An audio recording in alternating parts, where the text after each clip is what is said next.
Lève la main si un docteur t'a déjà dit qu'il fallait que tu renforces tes abdos parce que tu avais mal au dos. Alors c'est mon cas, c'est le cas de beaucoup de mes clients aussi, de gens qui viennent me voir et qui me disent, bah voilà, mon médecin m'a dit qu'il fallait que je fasse des abdos parce que j'ai mal au dos, donc j'ai sûrement des abdos trop faibles pour soutenir mon dos, mais je sais pas vraiment ce que je dois faire, quel genre d'abdos. Enfin, je suis allée voir sur YouTube, j'ai fait des trucs à droite à gauche, mais j'ai pas l'impression que ça marche. Je suis pas sûre de bien faire les exercices. Je suis même pas sûre de faire les bons exercices. Alors, j'aimerais bien que tu me guides un peu. Donc, c'est exactement ce qu'on va voir aujourd'hui.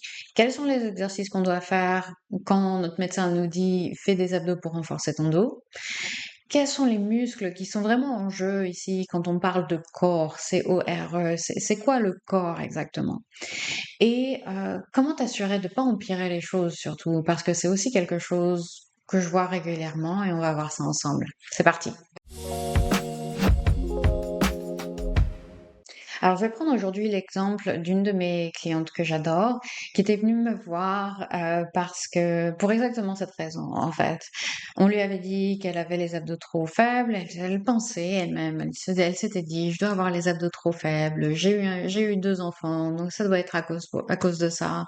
J'ai mal au dos tout le temps et je sais pas quoi faire. J'ai testé plein de choses. Mon médecin m'a dit renforce-toi les abdos. Du coup, elle avait acheté un programme en ligne de renforcement des abdos qu'elle avait suivi et ça aidait un peu, mais ça durait pas et parfois elle avait l'impression que ça empirait les choses. Et puis surtout dans sa vie de tous les jours, bah, elle avait toujours mal. Elle avait toujours mal, elle se sentait toujours pas soutenue et elle pouvait même pas aller faire des cours de yoga sans avoir vraiment des douleurs très fortes dans certaines postures. Donc elle voulait plus aller faire de cours collectifs et elle est venue me voir à ce moment-là pour que je l'aide à un peu démêler tout ça. Alors qu'est-ce qui s'est passé? Pour comprendre, il faut voir ce que ce programme qu'elle avait suivi renforçait vraiment. Quand on dit abdos, on pense tous aux plaquettes de chocolat. Et les plaquettes de chocolat, c'est un muscle qu'on appelle le grand droit en français. Je l'ai appris très récemment parce que j'ai malheureusement, enfin malheureusement non, mais j'ai fait toutes mes formations en anglais et du coup j'ai du mal avec les noms français des muscles. Mais voilà, c'est les grands droits, les plaquettes de chocolat. En gros, on voit tout ce que c'est. C'est un muscle de mouvement, le grand droit, c'est-à-dire qu'il plie notre tronc, notre torse vers l'avant.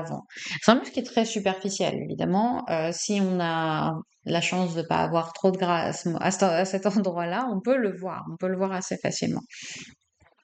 Mais sous cette couche, sous ce premier muscle superficiel du grand droit, il y a plein d'autres muscles. Il n'y a pas que celui-là. Et il y a une équipe même de muscles qui travaillent en synergie, qui est beaucoup plus discrète. On a les obliques qui, eux, nous permettent de nous tourner vers la droite et vers la gauche ou de nous pencher vers la droite et vers la gauche aussi. Ça reste des muscles assez superficiels, ça reste des muscles de mouvement. Mais encore en dessous, on a le transverse. Le transverse, c'est une ceinture horizontale tout autour de la taille. Elle fait le tour de l'abdomen ici. Et le transverse, pardon, il bouge rien.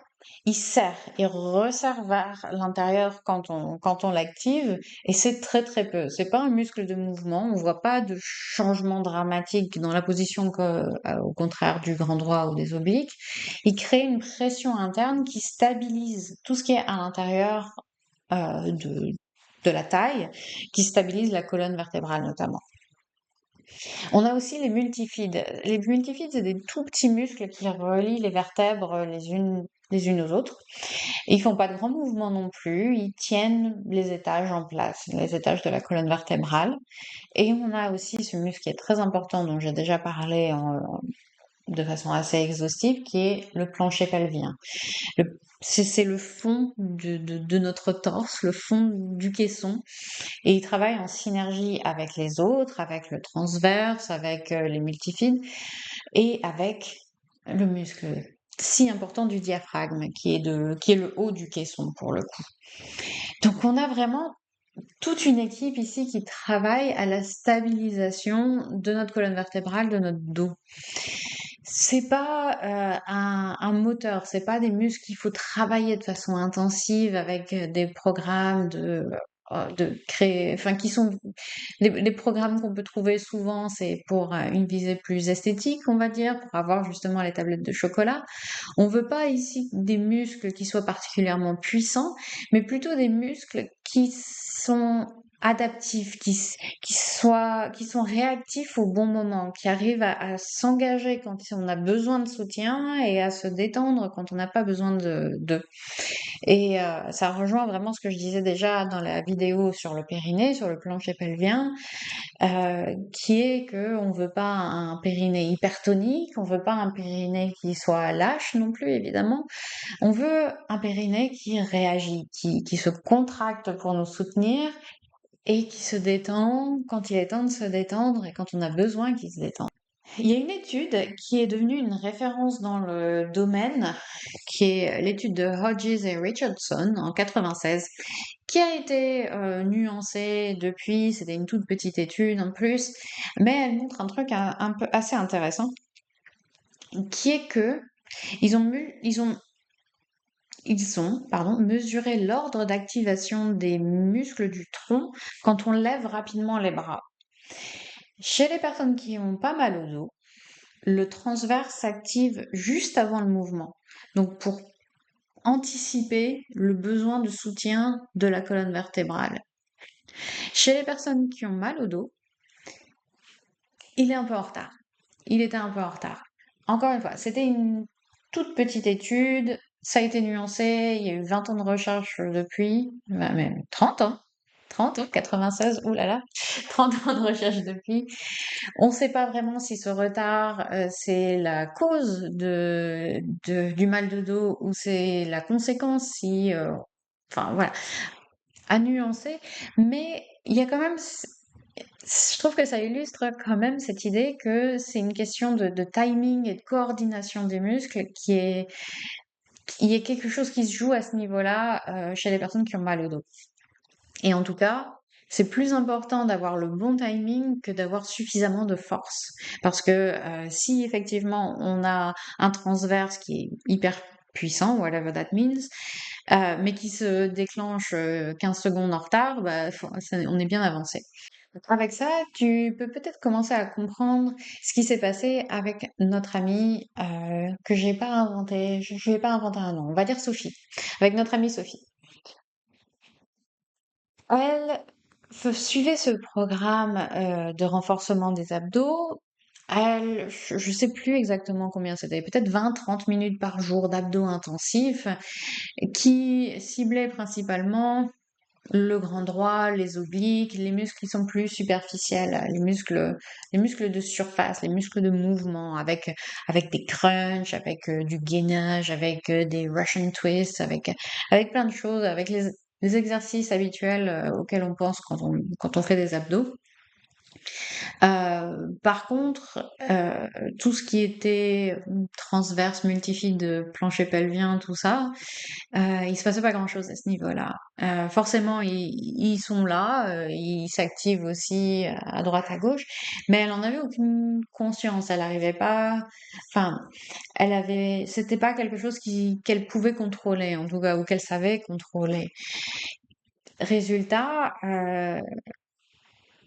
elle se retrouvait à faire des exercices qui étaient pas vraiment qui travaillaient pas les bons muscles, voire qui peut-être augmentaient les déséquilibres entre ces muscles-là et puis les transverses et les muscles de soutien en dessous qui eux ne travaillaient pas ou qui travaillaient pas bien ou il y avait pas de résolution de ce problème de coordination, de timing dont on parlait tout à l'heure. En plus, eh ben, alors je ne sais pas, ça c'est juste une théorie, mais c'est possible aussi, ce que je vois souvent chez les gens qui font des abdos, des exercices comme ça, c'est qu'il y a pas beaucoup de conscience de la respiration. Les exercices qui font travailler les abdos, c'est des exercices où très souvent on va retenir sa respiration, donc on va créer de la pression supplémentaire à l'intérieur. C'est pas forcément bon non plus pour notre plancher pelvien parce que ça crée plus de pression sur le plancher pelvien. Donc voilà, il y avait une idée de quelque chose en travaillant ses abdos, mais l'exécution était peut-être à revoir. Et c'est ce qu'on a fait. Alors, ce que je veux quand même dire avant de commencer, c'est que je veux pas dire que de faire des crunchs, de faire du gainage, de faire ces exercices-là, c'est mauvais, que ce sont des exercices qui vont empirer votre situation, que ce sont des exercices dangereux. Je veux surtout pas participer à ce genre de discours-là. Si vous écoutez mon podcast régulièrement, vous vous en doutez, mais c'est toujours bon de le rappeler que les exercices comme les crunchs, c'est très bien pour un certain objectif chez une certaine population. Le gainage, c'est excellent pour un certain objectif pour une certaine population. J'en fais beaucoup, j'en fais moi-même, mais j'ai pas mal au dos et je sais doser. Et c'est important et on va y revenir là-dessus, mais c'est vraiment important d'avoir la bonne dose du bon exercice. Et, euh, et voilà, et c'est ce qui se joue ici, et ce qui n'était pas le cas chez notre amie Sophie. Alors, qu'est-ce qu'on a fait avec Sophie, justement? J'ai commencé avec des exercices pour l'aider à trouver son transverse, à réussir à l'activer de façon consciente, de réussir à le garder activé, de réussir à l'activer en mouvement, de réussir à l'activer en respirant. Donc des exercices qui sont pas passionnants a priori de prime abord, mais qui sont vraiment la fondation de tout le reste. Il faut réussir à trouver son transverse, il faut réussir à le contracter, à le garder contracté, à réussir à le garder contracté en faisant d'autres choses. Donc, il s'agit de commencer par ça. Et ensuite, il s'agit de ralentir aussi, de faire des exercices comme le bird dog ou des bugs adaptés, enfin de faire des exercices assez doux, sans trop de répétitions, pour voir ce qu'on arrive à faire sans retenir sa respiration, surtout, très important, ce qu'on arrive à faire sans aggraver, ce qui nous est plus difficile, là où le challenge commence vraiment à se montrer.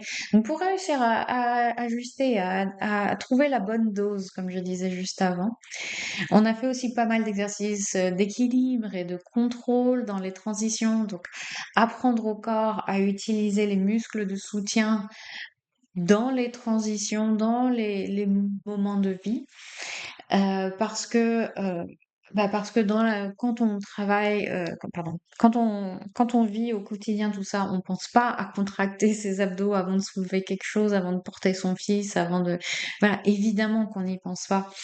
Donc le moment sur le tapis, c'est le moment où on apprend au corps à l'activer au bon moment, où on peut justement réfléchir et dire au corps, ok, je contracte, je fais mon mouvement pour que une fois qu'on parte du tapis, après un certain nombre de séances, le transverse, les muscles de soutien sachent comment s'activer et voilà, que le timing soit un peu plus inné, n'ait pas besoin d'être conscientisé. Et puis on a fait ça 10 minutes par jour, 5 jours sur 7, donc une petite dose, pas 30 minutes 3 fois par semaine ou 5 fois par semaine ou je sais pas quoi, des petites doses mais régulières pour que le corps puisse s'adapter, puisse s'habituer. Et voilà, et au début, c'est difficile de trouver le muscle, c'est difficile d'aller dans les subtilités comme ça de la contraction. Et les exercices sont pas des exercices intensifs, intenses comme des crunchs et comme je sais pas, des planches où on transpire, ça fait un peu bosser la cardio, tout ça. On n'est pas là-dessus. C'est une intensité qui est très différente. Sophie, elle faisait pas moins d'efforts dans nos séances. Elle faisait pas moins d'efforts qu'avant, mais l'effort était différent et c'était à une dose que son dos pouvait absorber. Et c'est le plus important. Donc, ce qui compte, ça va toujours être de bouger régulièrement. La meilleure méthode, c'est toujours la méthode qui est celle que tu peux tenir sans te blesser, sans abandonner, sans arrêter de respirer, voilà. C'est important de rappeler à nouveau que le crunch, c'est pas un mauvais exercice en soi, le gainage, c'est pas un mauvais exercice en soi, mais le bon exercice à la mauvaise dose devient un mauvais exercice. Et c'est important aussi de se rappeler que 3 semaines de programme intense, puis 6 mois d'arrêt, ça fait une dose annuelle de pas grand-chose, alors que si tu fais 10 minutes, 5 jours par semaine pendant 6 mois, bah, tu as 130 séances derrière toi. Donc tu as quelque chose vraiment qui a eu un impact et qui a eu un impact positif aussi parce que tu as fait les bons exercices cette fois-ci. Alors voilà, un peu souvent, toujours. C'est pas une version douce, paresseuse, tout ça. C'est juste c'est le bon dosage en fait pour ton système nerveux et quelque chose que tes tissus peuvent intégrer sans se blesser. Et maintenant, ma Sophie, elle fait du yoga en collectif à nouveau parce qu'elle a plus mal. Elle me dit qu'elle porte son fils et qu'elle a plus mal et que quand elle, parce que la vie arrive et des fois elle arrive pas à faire sa séance pendant une semaine ou deux, elle le sent assez rapidement que son dos lui dit, ouh là là, ça ferait du bien quand même de faire un peu de yoga, un peu de renforcement. Et c'est des choses qui lui manquent aussi maintenant. Et ça, c'est quand même fondamental. C'est que c'est pas des exercices qu'elle se force à faire parce qu'elle doit. C'est quelque chose que son corps réclame maintenant et qu'elle se dit, ah, ça me ferait tellement du bien de faire ça. Et du coup, c'est tellement plus facile de s'y tenir et d'arriver à ces 130 séances en 6 mois. Donc voilà, c'est quand même important de terminer avec cette petite graine de la bonne dose, du bon dosage dont je vous ai parlé, qui mérite d'ailleurs un épisode entier et on va y venir, je pense. Je pense qu'on va y venir. Si tu veux la version guidée de ces exercices, j'ai publié cette semaine une séance de renforcement du corps profond, sans crunch, garantie sans crunch. Le lien est en description. Donc vas-y, viens avec moi, on va faire l'expérience de tout ce dont j'ai parlé aujourd'hui. Et puis si tu passes tes journées en position assise et que tu as envie d'une approche complète, le Posture Reset, mon mini-programme gratuit est fait exactement pour ça. Donc va le voir et le lien est également en description. N'hésite pas. Et puis abonne-toi, laisse un like, laisse un commentaire, dis-moi ce que tu penses de tout ça, si ça te parle ou pas. Et voilà, et moi je te retrouve la semaine prochaine. Merci beaucoup, bonne journée. Ciao, ciao, prends soin de toi.